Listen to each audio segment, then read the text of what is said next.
Yani mwanafamilia huacha nitupendwa hii hapa. Hii ya Bizoza Media. Kama ndo mara kwa kwanza, basi nikusii usisahau kusubscribe, kulike, kushare pamoja na kukomenti. Bwana Alikiba ameweza kumpa pole bibi ya Nifa, na wengi wao wakasema kwamba kwani kuna kitu gani ambacho kinachoendelea kati ya Nifa pamoja na Alikiba? Mbona kama kuna vitu haviko sawa kabisa, na pia yatupaswa kuweza kuhakikisha kila kitu kinakwenda kuwa sawa katika maisha yetu sote, lakini kuna namna fulani hivi kama Alikiba alikuwa anamkataa bibi Nifa.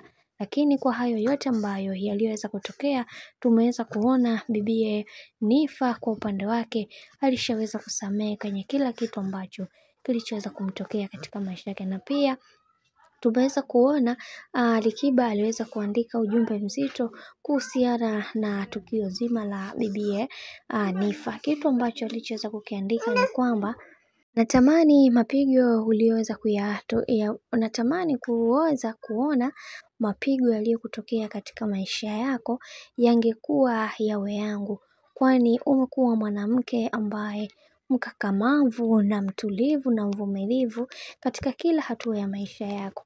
Mara zote umekuwa ukipambania haki na kutaka kila mmoja wenu hapa aweze kupata haki.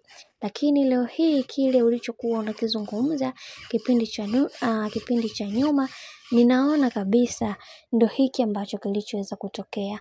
Mara zote umekuwa mtu wa haki, lakini kuna muda unatakiwa kuweza kutumia haki zako kwenye mambo tofauti na masuala mazima yanayohusu serikali, kwa sababu serikali ina mamlaka makubwa, na ukiangalia serikali ni kama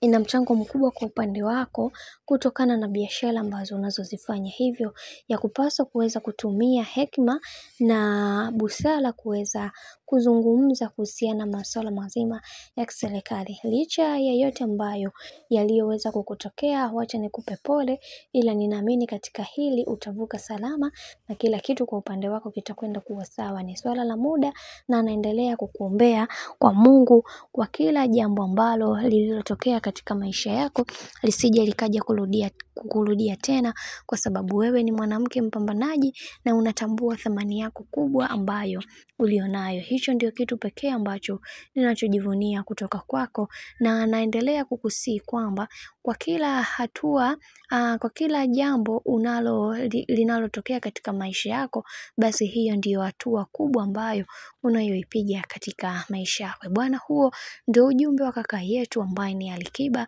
kwenda kwa bibi Nifa, na tumeweza kuona Nifa pia aliweza kuposti katika Insta story yake, kisha akasema kwamba thank you brother, na amini kila kitu kitakuwa sawa, ila katika yote ambayo uliweza kuyasema nimekuelewa sana kaka yangu kipenzi, kwani wewe ni moja kati ya mtu wangu pendwa ambayo umekuwa ukinipa ushauri toka nikiwa mdogo mpaka hapa nilipoweza kufikia. Asante bro, Mungu aendelee kukusimamia, Mungu aendelee kukupigania katika kila hatua ya maisha yako ambayo unayoipiga. Asante sana kaka yangu kipenzi. Bwana, huo ndio ujumbe wa Nifa, na ujumbe wa Alikiba tumeweza kusoma kama ilivyokuwa, na Nifa ameweza kureply kwa kutoa shukrani.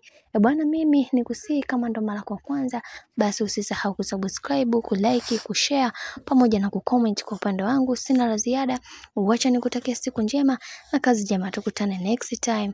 Bye bye.